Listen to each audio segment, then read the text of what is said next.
and welcome to the latest episode of the Give My Head podcast. I'm Tim McGarry, joined by my comedy colleagues Michael McDowell and Damon Quinn. As you know, we discuss politics, comedy, life, culture, art, and Northern Ireland, and we have a very special guest who we'll get to in a second, because we first of all want to thank our sponsors, our very generous sponsors, Phoenix Energy, who own the gas distribution network from Larne to Newcastle, fueling over 250,000 homes in the province. Thank you, Phoenix Energy.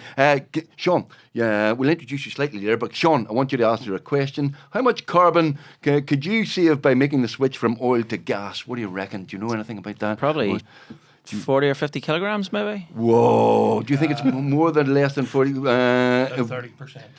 More than, no, you can actually save up to 48% carbon emissions by making the switch to gas. Are you on gas? Are you on oil? I think he's sober today now. No, thank you. No, to make the switch to gas, it's future-proofing our planet. I know. And the team at Phoenix Energy are working on something really exciting, and that's introducing biomethane. Biomethane. Yeah, You know what all about it. is? Oh, aye. Yep. Yeah, You know what that it comes is? out of the cows and stuff, aye. That's it. That's it. Yep. Yeah. They're adding that to their existing gas network as a renewable alternative, using biomethane produced from animal waste collected from local farms to fuel their network in the future. And it says, feel free to have fun with this at this point. Feel free to have fun. Phoenix Energy. Can you make biomethane? Can I make it? Yeah, can you make We it? could all make biomethane. At an Indian last night, so I'm sure I Right, could, 1, 2, yeah. 3, everybody. No, this is cows' biomethane can power the Phoenix gas network and fuel thousands of homes and businesses using renewable energy. For more information on that, go to Phoenix Energy Fueling the Future. Visit phoenixenergyni.com, phoenixenergyni.com, and explore their pathway to decarbonisation. You can also find them on social media by just searching Phoenix Energy. And I leave Phoenix Energy. Thank you very much for your sponsorship. I've said this before, and I will do it now, because I have said this. I do want to get Phoenix Energy, because we have these crappy heaters and we have electric, and the gas is far more efficient. Everybody who has gas likes gas. You know? There's a fear, isn't there? There used to be among people who just the word gas. Yes. They were just afraid of everything. They were just feared for their lives. It's going to blow up on us, isn't it? Yeah. It's not like But that. safer, isn't it? It's far safer. Yeah, It's instant heat and all of that. So Phoenix Yeah. Energy. Thank you very much. By the way, you just heard the voice there of Mr. Sean Hegarty, one of our finest comedians. How are you, sir? Thank you very much for joining us Lads, on the podcast. It's absolute honour to have me, I'm sure. It is a huge honour to have you. No, it's great to be here. It's great to be here. I was in the Empire last week.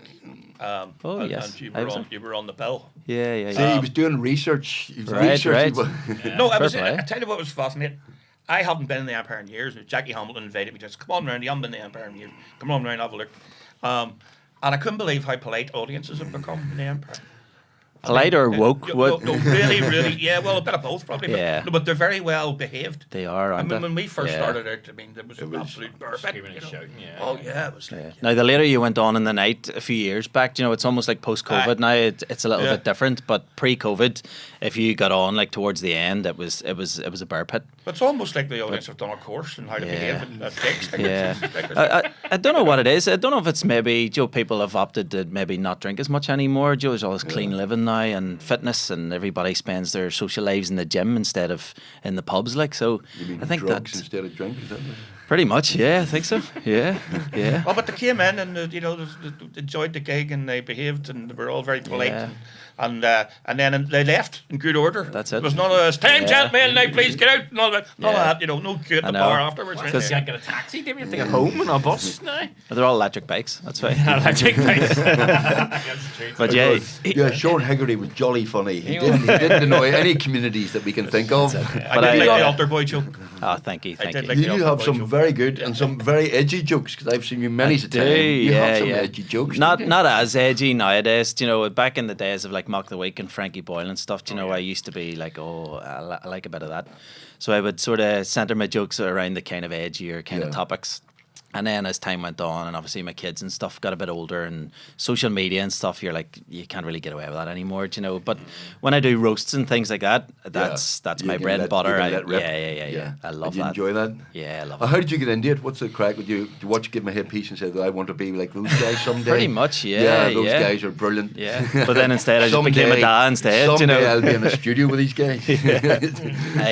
I was in a nursing home. I was what's the word for it? A care assistant. Yes. I believe is the title. And I was in a nursing home doing overnights, so I was doing the night shift all the time. So once you get everybody to bed, I could stick a wee earphone in and just listen to stuff all night. Right. And I wasn't the biggest fan of music. You know, I would listen to like playlists, but I didn't have like favorite artists and stuff. Yeah. So I started listening to comedy podcasts. Oh. It was around the time of the Edinburgh Fringe, like 2000 and what are we talking? 2008, 2006, something like that. Oh, okay. And they had like compilation shows every night. So every night when I went into work, there was like a new episode that I could listen to. So I would listen in an earphone, 2, 3 in the morning. Is this what you were doing? You're supposed to be working in the while working. They were all asleep, like so. They were all asleep. That one ear and snoring in the other. I think we're closer to the nursing home than you are. No, he has his earphones in, and there's a old woman going, help. It's nice to know I'm going to be looked after when I get there, you know. And who did you like? Who were the comedians you went, they're great? It's when I first heard the likes of Jim Owen and people like that, you know, the good old days, like when he talked about, what was eyebrows. His joke I always loved? It was before the eyebrows. He says him and his wife were going to a wedding. And he goes, what are you doing wearing that hat? You look stupid. He goes, which is funny because she's a welder or something. Or she had a welding hat on. And he says the funny thing was she was a welder. So it was like all these kind of things that I kind of dissected and broke down. And I was like, what makes that funny? And then I listened to a few comedians and they weren't all that great.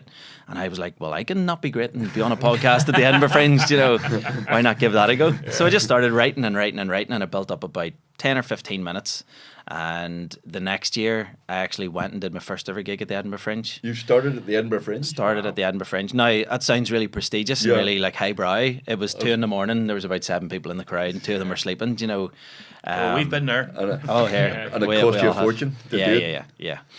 And it just kind of went from there. I came home, Lurgan Mail got wind of it, did a wee piece on me and stuff, and then a local band asked me to do MC and just tell a few jokes in between, like after every couple of songs or in between each band. Right. And it just went from there. Then opened a wee comedy club in Lurgan in the Vintage Bar, and just steamrolled You're in from Lurgan, there. Yeah, Lurgan man. Oh wow. So yeah. Kilwickie Road. Jeez, you've done your research. That's, that's way back. You're going into the lawyer files here. Kilwickie? Are you from Kilwickie? Yeah. Where's that? Is that I go to Lurgan to see Glenavon lose to Cliftonville? It's the exact opposite end of... The exact opposite end? Yeah, right, okay. Yeah. It's the that would be Mornview. You'd be in. The Papist so I was end? the Mornview of the You're Republican in the end. Right, okay. Yeah. Kilwickie. Yes, Kilwickie. It's the West Belfast of Lurgan. Yeah. You know what I mean. Oh, wow. And Lurgan has a reputation. Yeah. Do you make jokes about Lurgan? We kind of it's kind of cheap and it's like a larn, isn't it? Yeah. It's not fair. Yeah. Or is it? Is it fair? It's fair, yeah. You still do it You're the still odd living time, in Lurgan, are you, Sean? Yeah. So I still do it every now and again, but it depends where you go. You know, you kind of if you're in Belfast, you use Larne, and if you're in the sticks, you use Lurgan. So it's they're just kind of. It's not fair. I don't want to say easy target, but it's you know what I mean. That's not fair to Larne or Lurgan. That's it. It's picking here, Larne's beautiful. I've been to Larne for the first time ever about a year ago, and I was like, how have I been slagging this place off? What do you mean to Larne? I'd never been before. Just too far away. Too far away. What's in Larne? Do you know what I mean? What are you going to Larne for? There's Do a you know what I ferry. mean? There's a ferry. There you go. No, there's a very beautiful house. What do you call the big house that we were in? That was involved in the Larne gun running of 1914. Oh, the nun zone now. Yeah, it's very nice.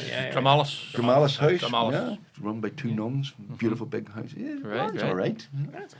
It looked nice when I was lives there. Ma lives there. And that's the other thing about it. Yeah, that's Ma lives there. Ma's from Lawrence. How is she? Is she good?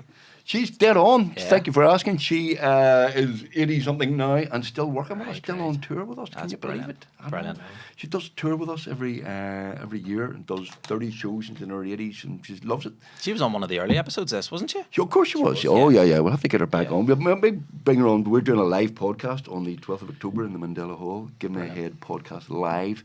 We should maybe invite Olivia on to that. You know, because she's cheap. She doesn't know. She's 82. Very cheap. Couple of gins and she's fine. You know, just load of fivers and just go 20, 40, 60. Yeah. And everybody loves her, so they won't slag her off. You know, how could you not like Olivia Nash? She's a saint. She is a national treasure, as her daughter called it. She's an absolute national treasure. I think that was one of Diona's first ever jobs. I think was with her. I could be wrong, but I think she did. Did she do vagina monologues about She did. 18, 20 years ago. She did indeed. Yeah. That was one of Diona's first kind of like high profile You should jobs. declare the interest here because you're married to our esteemed colleague. The Ma? Yeah. You heard it here first, ladies and gentlemen. Yeah, I am indeed, yeah. I was going to say for my sins, but yeah. No, you wouldn't say that. Not No, at no, all, no. not at all. So what are you doing with that way for years, Diona? Now you're sending her out to work all. She never stops. She never stops. Every never, time I ever, speak ever to her, stops. she's doing a gig. I know. You know, she's I doing know. 3 or 4 gigs in a day. Like, just, Yeah, there just aren't Yeah. enough hours in the day for her. She Yeah. just she just How does she do steamrolls. I don't know. I really don't know. She just runs on just coffee and Pepsi Max She was and doing a radio show with us there last week, and then she was getting into the car and heading up to Derry to do the Millennium. Like, yeah. And plays and all sorts of things. Yeah. The only time I see her is when I'm asking her about like parking fines and things. You know, like every couple of weeks, it's like, were you speeding down the M1, or you know, did you not pay the toll on the M50? It's just like Did you two meet at every couple of Edinburgh, weeks. is that right? Yeah, we met the Edinburgh Fringe 2012. 2012. 2012. Right, and that So- was 4 years after your first one. You got better by then, had you? Or Yeah, slightly better. So yeah, they were over doing the whole month as like a sketch group. There was about 16 of them, which obviously doesn't work because nobody ever gets paid. Do you know what I mean? You know yourselves. You probably started with 16. and Yeah, Exactly. Got rid of most of them. Right. Downsized to Absolutely right. 5. Yeah. Still too many. 3's to be honest. To be honest with you. So they were over at the Edinburgh Fringe. FNT, they were called, Friday Night Therapy, Yes. almost like a kind of play on Saturday Night Live. Right. And there was so many of them. They ended up in like a 10-bedroom apartment in Edinburgh that cost about 100 grand for the month. And me and Shane Todd and stuff went over and we stayed with them all the time. We had our own place. Our place was rat infested, and we were sleeping on our countertop in our kitchen. And there was a magician sleeping in the living room that we were supposed to be sharing the space with, and he was a bit odd. So we took it upon ourselves to spend most of the month with FNT in their you couldn't apartment. magic it into a better room. No, couldn't magic the mice or the rats away. No. You were He's sleeping got his on a wee tin kitchen whistle out. top. Yeah, one side of the kitchen top each, me and Shane Right. Todd. And just got to the point where it was like we need to do Glamorous. something about Edinburgh is this. glamorous. We had a dressing room and a toilet, didn't we, at the back of the Mandela Theatre, and that was glamour stuff. In it. Unreal. But it's changed so much now, the Fringe, hasn't it? It's not the same as what it was. Like, Yeah. But I mean, you need to go through that because it is Yeah. grounding. It is Yeah. a grounding. Yeah. You're among your peers. You see thousands of different comedians. You see who's good, who's bad, who's mediocre, and you see audiences. That's it. And it makes or breaks people too. Do you know, you could come back from the Edinburgh Fringe and you've done 112 gigs. Do you know what I mean? I'm going to become an accountant now. Yeah. Pretty much. Have you done the Fringe as a comedian? Yeah, not a solo show. No, we Right, did right. it years and years in the late 80s, early 90s. We did Yeah. 3 different shows, didn't we? We were there 3 different years. And we got better as we went along because we were shite the first year. We were all right. truly awful. Yeah. But then it's all part of it, isn't it? It's Well, no, it's learning, genuinely, isn't it? It's- absolutely learning curve. And we were very lucky. There was a group of comedy group called the Bodgers, who subsequently became a Scottish group called Absolutely. You don't know if you've heard of Absolutely Productions. Quite big in the early 90s and stuff. Jack Doherty, who's the police inspector in Scott Squad, was part of it. Yeah. Big name, Jack Doherty. And they came and saw our show, said we were a bit shite, but helped us. And told us to rewrite it, which we did. Me and him and the 3 of us went to the pub and rewrote the show halfway through the run. And kind of it was one of those moments you go, right, we see. Because they were very good and brought us to see their show and went, right, okay, you don't need 20 props and you don't need to introduce every sketch and you don't need to do English accents and all of that. And it was just a huge learning curve, you know. But that's what the Edinburgh Fringe is there for. Do you know what I mean? A lot of people can use it now as like work in progress. So Yeah. you work you go over with your notes and whatever. You do a few previews. You kind of get it all together. You do the full run. By the end of it, you have a completely new show. Yeah. And then you tour the UK or the world or wherever you go. Yeah. And you had a Brilliant. joke that won a big competition. What was the competition you won? Ireland's funniest joke. Ireland's Now, funniest joke. I said Ireland's funniest joke. It's not deemed Ireland's funniest joke. Do you know what I mean? It was just a competition where you submitted 5 or 6 jokes, and then it went to like a panel. I think it got shortlisted. Then it went to a panel with no names attached to it. You know, so Right. it was judged solely on the joke. Got down to I think the final 4, the final 6 jokes, and then it went to a public vote. And at the time, I had a Facebook page. I was doing Rodney videos all the time. My page was quite big, and everything I posted got, a couple of thousand likes and stuff. And I just asked my followers to go and Do you rig the ballot? pretty much it won by a landslide, But Man from Kilwilkie rigs vote. No. Who'd have thought? there you go. Right. Yeah. So What was the joke? Vladimir Putin of comedy then? well, What was the joke? The joke was, do you think if one Domino's pizza place was to close down, all the rest would have to follow? Very good. So there you go. What were the other competitors? Couple of knock jokes in there, you know. Something about yeah. I was going to say something inappropriate there, but but you're all right. So that helped as well. But your online presence obviously helps. Yeah, of course. The boom in comedy here is just going from. It's amazing. Like, how do you feel?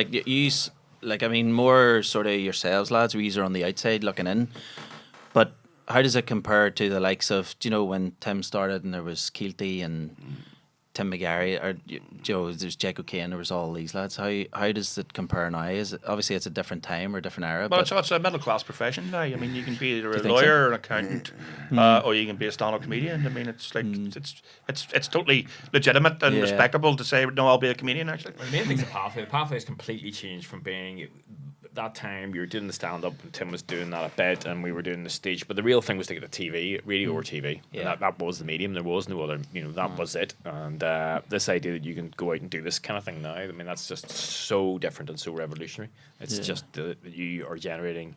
I mean, the guy like Shane Totten doesn't need TV.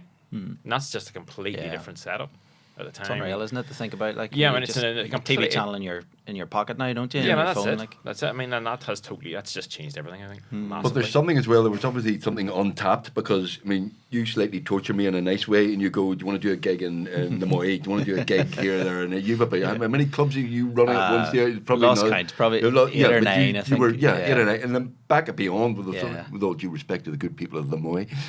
The Moy, not Moy, not right. The Moy. The Moy. We did. Yeah, You did a comedy festival in the Moy. Yeah, that's right. Yeah, over a weekend. Over a weekend comedy in the Moy, and you go, but there are there are enough comedians to do it, but B, there are audiences out there who That's it. lap it up, and it's just going exponential. It's hasn't it? brilliant. Yeah. And how do you feel gigging in the sticks and gigging in Love places it. you probably wouldn't? Yeah, no, There's sometimes they're the better gigs, aren't they? Yeah, absolutely. That one in the Moy was great crack. It was absolutely bunged. They're so appreciative, you see. Do you know what I mean? Yeah. It's all right when they have to go to Belfast and see you in the waterfront or river, but when you're coming to their home turf and they're like, I can, 5-minute dander and I'm there in my local. They love it. They're so appreciative and so affectionate. Yeah.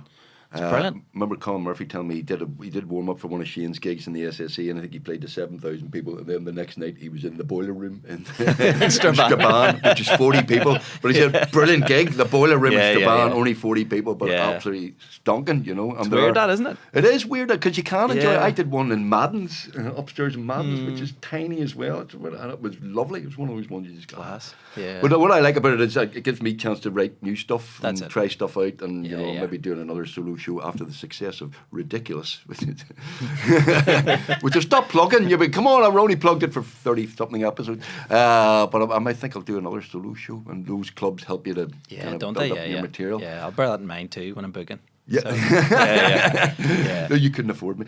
All right. Tim, page one. Do apologise. I'm doing a podcast. I'll get back to you. Sorry. That was. You can blame Phoenix Energy for that because at Phoenix, I had to read stuff from Phoenix Energy. Sorry, Phoenix Energy. I didn't mean that. That was. Have you lads performed stand up before? Tried it. You tried it, right? Tried it. Decided it wasn't for me. After one gig, or how many I goes? tried a few. Yeah, tried. Did you? It was in the original Empire Laughs Back. And that was quite funny because I was a lawyer at the time. Right. This guy come to see me, and he's about some case he was very obviously taken very seriously, and really worried about his case. And he's sitting with a girlfriend, and they're watching The Empire Laughs Back. He says, "How'd you get on with the lawyer that day?" He says, it was good. Yeah, I think he knows his stuff. I think he's a serious guy. Like, then wait a minute, that's him. Your lawyer's a stand-up comedian. Would have been funny if your whole set was about them too, wouldn't it? Do you know what it was? Do you know what it wasn't actually going out in front of the crowd, and it wasn't anything to do with not having good material or not. Yeah, because you write and perform all the time. It was the fear of forgetting it. Right. It was the fear of your head just emptying when you went out. Because I found that was something. I just lived in fear of going out and suddenly going, I can't remember this. Yeah, that's why I talk to the audience so much. My memory's terrible. I see a lot of that going on. A lot of that. Who are you? What do you do? And what's your job? What's your girlfriend doing? And I suppose that's a way of filling. You know, it's what we call a minute eater. Yeah, You know? that's exactly So what it is. if- Gives you a chance to yes. kind of gather your thoughts and Yes. go, oh, that Exactly. I remember where I am. Yes. But But you're I- also a one-liner comedian as well. I've seen you do Yeah. almost sets, complete one-liner. How do you remember one to the next to the next? I don't. That's when I talk to the audience, and that's why I do it so much now, because I'm trying to transition at the minute into like a storytelling comedian. So Right. I've a few stories that I It's kind easier. of. Yeah, it pretty much is. Like, see, when It I is. would look at my set list and I just have like one words, like just keywords, Yeah. and I would just have a page full of maybe 100, 150 just words. Yeah. And I can't bring that on stage with me because it looks very unprofessional. So I have to kind of learn them in blocks of maybe 10 or 15 jokes. So I would have maybe like, I would go in my head, I'd be in Lurgan Town Centre and I'd be like, there's the bakery, there's the solicitors, there's a Right. whatever sports shop, there's this here. So I would have jokes based on each thing. And so it's kind of visual in my own mind. Yeah. But now I go out on stage and I'd have like four keywords Four written yeah. on a Right. page, Yeah, and I'm I like, do this that, is yeah. this is heaven. This is great. Yeah. So Johnny Bow, Johnny, Yeah, great yeah. one-liner comedian. Yeah. Really good guy, Johnny. Nice image he has of the, wears the suit and all that. Yeah. He has the big book that I think John Cleary, the comedian, told him because he's Yeah, a it's one-liner great. comedian and he has this tome that he Right. that he sort of pretends to read the jokes from, but also okay. is a kind of visual Yeah. reminder as well for him. You know, Yeah. and it works a treat. And it's very fitting to his style, isn't it? And Yeah. his persona. So Yeah. it's good. I used to wear suits and stuff as well when I started. I think it was more like because it was such an old genre of comedy. You don't get many one-liner comedians anymore. It's almost like a thing that was very effective in like the 60s or 70s. Where you would have like, was it the Comedians TV show? It was That's called. right. Yeah. And they would all fight to get on first because whoever got on first got to tell the best jokes because yeah. there was no such thing as stealing jokes back then. Yeah, yeah. Everyone just told all the pub jokes and all the jokes that Yeah, they yeah. were brought Yeah. up hearing. Yeah. So As David Hull told us once, he was doing a gig with all the old comedians, and whoever went out first, the other comedians sat in the wings, going, just fuck, I ticking can't them do off. that. Yeah, it's like, That one, can't that tell that. Yeah. So if you were the headliner, you were on last. You get all the shittest So jokes. there's nothing left here. Yeah. So I just started. I think the reason I got into one-liners was a mixture of like being brought up watching the likes of Tommy Cooper and Bob Monkhouse and all the greats. But then I also had a fear of crowds and forgetting material or forgetting where I was in stories and stuff. So I just wanted to get the laugh straight away, as soon as Yeah. and as often as possible. And that's why I sort of fell into one-liners then. And it just kind of developed itself then from there. Stuart Francis was great. Yeah. Gary Delaney. Gary Delaney's brilliant. Delaney is one of the best. Yeah, I Gary. spent a lot of time with Gary when I was at the Fringe there Yeah. about 6 or 7 years ago, and he's just a god. He's He's such a brilliant. nice guy too. Like, He so, was on the Blame Game one Yeah. night, and I had to drive him because wherever he was, because he doesn't fly, does he? yeah, he doesn't fly. He doesn't fly. Yeah, he's afraid of flying. And he's a brilliant one-liner comedian, but he analyzes everything and he parses it and stuff, and he says, literally moving one word slightly to the left can make a joke or ruin a joke for you, and you very true, find that like- as well. I mean, it really Yeah, is. yeah. Like even I've been doing it 18 years now, and I'm still learning new techniques and new ways of putting words in certain parts of a sentence or a story to Yeah. make it more kind of punchier. And it's like school. You never stop learning. Yeah. It's like going through life. It's Do you it's get hard much and it stealing changes. jokes now in the business? No, but It's everybody kind of knows. the unwritten rule, really, isn't it? Yeah, I mean, yeah, it's- yeah. You wouldn't last 5 minutes doing Yeah. other people's. Now saying that, I used to run a club, and this girl came in one day and did like 10 minutes of Bo Burnham. And Bo Burnham's quite kind of under the radar, but I heard it and I was like, this is unbelievable. And she ended up, it was like a nightly competition, and she won the competition doing all Bo Burnham stuff. And I was livid, but I was too afraid to say anything to her. So I was just like, you're the winner. The audience judged and stuff, and I had to go up and sort of present her with a wee kind of scroll and everything. I was like, Congratulations on reading somebody else's jokes. yeah. So saying that she delivered it better than him, but that's not what it's about. Tribute act. Yeah. There was a Pretty comedian who it was died of death and rang Neil Tellum. Neil tells us to rang Neil Tellum. He says, "Look, this is Dan. Do you mind if I use some of your material?" He said, "Look, I'm so desperate." And Neil said, "I should have a quote." And then he rang it back an hour later. He said, "I'm afraid even your material's shit. I can't sell your material." No, there are people who do that. There are the odd person who do that. I had a joke stolen by Al Porter. Is that right? Al Porter. Yeah, We were yeah. doing a Blame Game radio show one night. And it was quite a good joke of mine. Okay. It was the day of the equal marriage referendum in down south, and also Eurovision. Right. Eurovision, and I said it was the equal marriage referendum, and Eurovision. I said Carlsberg don't do gay weekends, but if they did, it'd be the case for me. Okay, yeah. Al Porter then the next night was on the Late Late Show, No way. and said whoever it was the host, she said, Carlsberg don't do gay weekends, but stole my joke. Maybe it was that he'd Red heard the Night. night before. No, he was on the show with us. He was on the show with me. Maybe he was at the toilet. But Yeah, well, That's unfortunate. That Isn't is it? Like not it's, good. I hate seeing stuff like that. It's sad. Like, what do you do? It's not a funeral, guys. Like, No, No. died. It's your like, livelihood, though. It's a joke. It's your livelihood, but Oh, he stole that joke. Oh, you know. no, it is. It's So they're disappointed. precious, You know. Oh, you they're know. precious babies. Oh God. they are. They really Your are. jokes are your Yeah. precious babies. I've made Say this. grow up. No. It's a joke. We've had so many jokes written, and we've written so many jokes, and many have been stolen and lifted, and you go, "Oh, that was good." And you go, "That's our fucking joke." No. Well, that does happen, yeah. You know, we could- occasionally. come on, grow up. Well, sometimes. Yeah. But we're long in the tooth. We've been doing it. Alison do Morris, jokes. Alison Morris on the previous one. She's getting death threats. And we're twitching about people saying jokes. Sick. Yeah, but the worst of that is we write a joke and then I go, hang on a minute, I think we wrote that 5 years ago. That just happened. Did we not do that 5 The years one that ago? got me was we did this when we were doing the radio show about 3-4 years ago. And there was this ad on and it was like all the shite was going down with COVID out, flying out, and you couldn't fly, and it was about going on holiday. And we'd written a sketch in 2020 about going on holiday during COVID, and we thought, that's really funny, I wrote that. And then the next year we go back, and then I remember Damon just going, that's the same sketch you wrote last year. Look at this. We've written exactly the Then we same. said, "Who are you, love? Are you in this show?"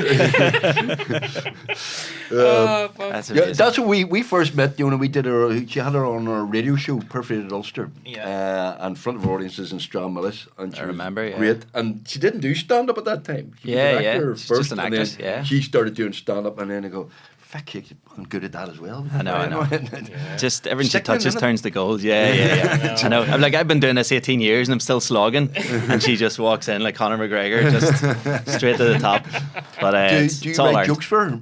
Not at all. No. No? She wouldn't let me. No. Seriously? There's the odd time we would go, oh, I'm stuck with this bit. Where do you think I should take it? And then you go, what about this? And then they're like, no. What about this? No. And then eventually you sort of go, what about this? And she goes, maybe do something, along those lines. And then one of us would go off and finish it up. Yeah. But no, it's what's the point in that? Do you know what I mean? We're all in it. She's now. got all that women stuff and baby stuff, It's all right, you're a couple of babies. Stop talking about it. Jesus. IVF, all right. How many Lurgan comedians would there be? Like, apart from all of Kilwilkie, like, Well, Oh, everybody you Mickey meet in the Bartlett. bar, but Mickey Bartlett, as Bartlett's well. And then Lurgan. there's one or two that are kind of outskirts of Lurgan that are kind of Right. cropping up as well. But is it something to do with Lurgan, you think? Or something in the water or something not in the water, maybe? something in the nature? I don't know. I don't know. If you'd have told me in school I was going to be a comedian, I would never have believed you. Like, I'm the shyest person in the world. I'm really underconfident and blah blah blah. And then I just get on stage and I'm just like, right, it's time to work. And you do the job and then you go home and back to your kind of normal quiet life. But it's hard. Like, even after 18 years. Do you still find it hard? Do you feel like you can never you can never switch off or you can never relax? No, I'm you always have to nervous be, before I go on. Always nervous, no matter Yeah. what it is. I do a lot of corporates and stuff, and I'm always nervous doing those. But once you're on, I love it. Yeah. Once you're on, and you get the first couple of jokes out of the way, and you go, That's all right, it. these people are going to be all right. And I've haven't died in a long, have you died? No, I haven't died in ages, no. But I have like full anxiety in the run up to gigs, and then the second I get on stage, I'm like, this is what I was made to do. This is what I was born to do. This. I just feel so comfortable and so like it comes easily to me. And then I get off stage and then I'm all, I have a gig on Wednesday night. And then I'm just riddled with anxiety until Wednesday night. And as soon as I get on stage, I'm like, this is fine, it's great, I love it. But Is that on tour? Like a week going, oh no.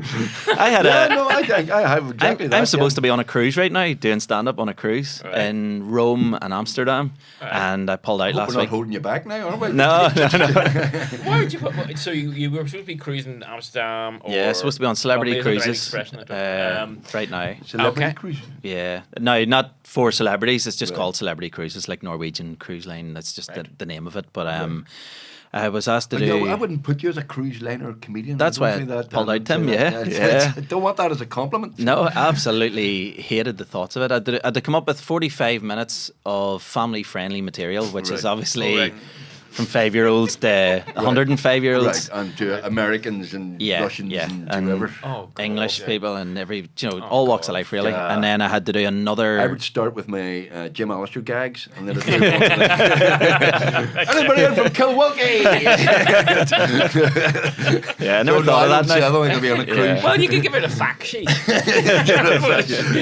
Here's a history of Ireland. You'll love this. You'll find this. Anybody remember that for 5 minutes? Anybody remember the B specials? Come on.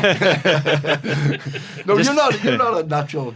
Yeah, that's it. So that's why I turned it down. I was like, there's no way I'm going to come up with an hour and a half of stuff here. Like, I'm writing my tour at the minute for September. Right. And I was just like, there's no way I can step away from that and do an hour and a half. I had to do 45 minutes clean, family-friendly material, and then 45 that could be slightly risky. Right. But still kind of clean. And I was like, good thinking of Hummers. Colin Murphy tell a great story about a certain comedian who was one of the edgier of edgy comedians who somehow got a gig on a cruise. They don't know how. He got a gig on a cruise. Let's just say that sounds great. The first gig didn't go well. How unwell did it go? They literally chartered a helicopter to get him off the ship. He was going to be killed by everybody on the ship. That was how bad his act went down on the That's amazing. Get them to tell you they'll name names and stuff like that, but I won't name names. But yes, Well, you didn't throw him overboard. Yeah, well, they're literally going to. They're literally going. This guy cannot stay on the boat. He's either going to have to. That's how bad they are. I did one. I did one cruise before, and I hated it. Absolutely hated it. Just the audience just wasn't for me. We weren't connecting or whatever. And I was all going there. I was like, this is going to be amazing. It was the first leg of Liverpool-Barcelona at the new camp, and I was like, this is going to be unreal. I'll do the gig, have a few drinks with the audience, have a laugh with them. The next night was the match and stuff. I'll get to watch the match in the sports bar, and it's all inclusive and stuff. The gig went really badly, and then the rest of the time I was like, I need to hide in my room and just come out for food. So I was just coming out with like my hood up and a hat and stuff. And then I was going back to my room. Went back to the room the next night. Liverpool lost 4-0 to Barcelona, or 3-0 I think it was. I can't remember what it was. I think it was 3-0. And the screen was like a wee tiny, like portable screen up in the top corner of the room. So I was like, I know, I'll lift a chair like this and set it on the bed, and then I'll sit on the bed and just kind of like watch the match. Yeah. Lifted it onto the bed. As soon as it went to climb up, broke my thumb, and I was like, this is horrible. So I just went down and had a meeting with the guy, and I was like, here, I need to leave the ship. I was like, this isn't going well for me, and I just got off, and I was like, never again. And then my agent phoned me a few weeks ago, and he was like, here, big money, got a cruise liner, need you on it and stuff. And then I was like, yeah, okay. And then the more time went on, I was like, this isn't not for me. Not for me. You need to know. I need to start saying just no to things. So yeah, it's just one of them. The thing about comedy is there's so many new comedians coming up, and there's loads. We were talking about Leanne McCooey, who's around your area. She was on a couple of years. Yeah. You know, and there's just so much good stuff out there as well. I mean, and the quality is pretty good. The people really from is. Dublin are coming up. The scene here is better than it is in Dublin. Yeah, I think there's a lot of talk about sort of NI at the minute, especially over in England. And I think the only place you could maybe compare it to is like maybe Northwest England, the likes of Paul Smith and Adam Rowe and those guys that are kind of doing big arena shows. Whereas you come over here and there's 5 or 6 comedians that are all doing arena shows. And look at Shane at the minute too. He's in like is it Ticketmaster or somebody? Maybe lads can help me out. He's like shortlisted for Comedian of the Year with Tommy Tiernan and all these big names, and people are really starting to kind of take note, I think, and people are starting to contact us now and be like, oh, can you get us on over there? But big names maybe in Scotland or in England, but they come over here and they maybe don't sell tickets, but the only thing you can give them is sort of headline spots, to make it worth their while and give them bigger money. But then they're coming over and you're maybe having to pull the show and say to them, here, something's came up, there's been a flood in the in the bar, or you kind of you don't want to hurt their feelings, but they just don't sell tickets here. People want to see local acts. You think about, because you think about that whole, that whole internet, the way that you think it would be so global, and that's weird that it is so parochial here. In a way, you know, that's had this has, you know, the one way the internet's had this big reach, but at the same time, it's quite.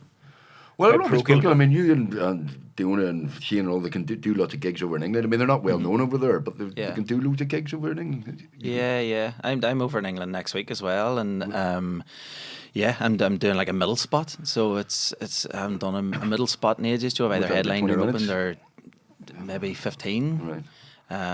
But it's just kind of a way of kind of getting in and staying in. But then saying that, I almost feel like, why am I even going? Because I'm not bothered about doing England. You know, I'll not be over every weekend or have no aim to go and do all these bigger gigs over there. At home and let the wife do all the work. That's what you want. That's it. Yeah. Seriously, It used to be really bad. I used to like look before I would book a gig. Somebody said to me, "You're free, like, you know, April 15th or something," and I'd go on and look at the Liverpool fixtures, and I'd be like, "If there's a match on, there's no way I'm doing the gig." That's how bad I used to be. Like, where it's just like I just want to stay in the house and just. It's quite the reverse then, because if you go back to the sort of the old guard, like, I mean, the Frank Carson, Jimmy Cricket, it was all about making it in England. Yeah. It was all about going over to the working men's clubs. When I first started, it was all about England. If you could survive that, yeah, you know, that's where you learned your trade. Like. Yeah. When Hot Water Comedy Club just started, I was over with them almost every second or third weekend. Like, and getting on in Blackpool and all that sort of thing. Yeah. That's because there was nothing here because of the violence, the troubles. Yeah. There was no theatres there. With the group theatre was the only place you could see comedy. It was where we started the group beside the Ulster Hall. Till Jackie Hamilton started the Empire. Was that 92 or something? Yeah. How soon did you start in the Empire then? Well, we were sort of mid to late 80s. We were starting. We started sketch shows and stuff and did them. First year we did Edinburgh was 1988. 1988 we did Edinburgh. And the Empire Laughs Back TV show was 1994. 94. So and that was with Keelty MCing. Is that right? Yeah. Keelty and Paddy. Jackie had a three gig tour, which was the Empire, the Delacroix in Derry, and one in Galway, the club in Galway. And that was, you know, that was the early 90s. And you look at it now, you know, you've got Lavery's is flying, Empire still flying. The Moy's flying. The Moy. I like the Moy. The Moy's brilliant. But do you think, you know, weird things? The gig was good, but it's a weird shaped room, isn't it? It is, yeah. It's like an L-shaped room. You're in the corner there, and I made the mistake of mentioning Armagh or in GAA. And they stopped for 10 minutes to shout at each other. It's kind of like on edge, Tyrone, isn't it? Yeah, Tyrone and Armagh, is it? Tyrone Armagh sort of thing. It's on the border. Right. Oh, is it? Oh, it's on the border. Why is it called the Moy? What? Like the edge? Because it needs a definite article. Have you ever been? There are other Moys, but this is the Moy. Oh, right, okay. The Moy. So how hard was it for you to gig at the start, Tim? When did you start doing stand-up? We ran out, because writing sketches is hard. Because we started writing sketches, and once you have a great idea about a man in a spaceship, you have to think, oh, okay, well, I need another sketch about a man in a zoo. Yeah. And stand-up was, in some ways, added to the variety of it, but also, you know, was sometimes easier to write. So we started writing bits of stand-up, and I quite enjoyed it, you know. It is, because what I like about stand-up is you're acting, but you're not acting. You're kind of yourself, but you're an exaggeration of yourself, you know, and you can lie about yourself and all of that. But it also is you rather than, you know, a pure acting role. And I just, you know, loved the fact that you could stand there for 4 or 5 minutes and just, you know, you could gauge an audience, you can tell when they're going to laugh. You can also say, I love the fact that they like that gag there. When you hear the one that's coming, you know, my favourite goat that's coming 2 minutes from now, they're going to love that, you know. And I started doing bits of it, and then you had a go. Did you have a go? No. Never have it? No. So, I genuinely think that part of me that didn't like it was for 3 years I was a barrister, and that was like constant stand up. And you're talking about that anxiety thing, that is like really into your head, really, because you're maybe getting somebody. Are they going to go in for No. It's far worse if a joke dies than somebody goes to jail for 5 years. No, you know. See, that would be that would fry your head. You're going, oh no, I've got to find this up. He's going to go in for like a year or whatever. So I think I'd done it for 3 years. That kind of intent, and a judge at you, and I was like, just going, I just didn't. It just, from my point of view, from psychologically, I just thought, no, I can't do that. Anytime you were in court, you had to run a case. You always come out with a headache. Oh, massive headache, absolutely, the end of it massive all. headache. So if you were writing for the Hole in the Wall gang or whatever, and the character was a comedian, do you think you could do that if it was in front of a live audience? I think that'd be different, actually. Yeah, go out and play. Yeah, it is actually, because that's what I says. Like that's what I says to Diona. Diona had to do a best woman speech at a wedding, and she went up and did like 10-15 minutes, killed. Yeah. Everyone talking to her all night. That was brilliant. That was so funny. That was class. And then I was like, so why will you not do stand-up? And she's like, oh, I'm just afraid. And, you write your own material and you have to get up and do it in front of an audience. And I was like, you've just done it.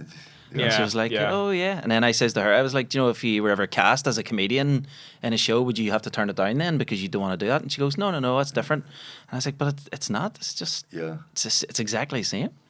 And then look at her now, guys. It's all up to me, It's all it's all because of me, isn't it? You created. Yeah. You're taking credit now. Yeah. Officially. Yeah. Right, Well, on camera. Yeah. as my father used to It's all say, down to happy the me. man whose wife and cigarette lighter are both working.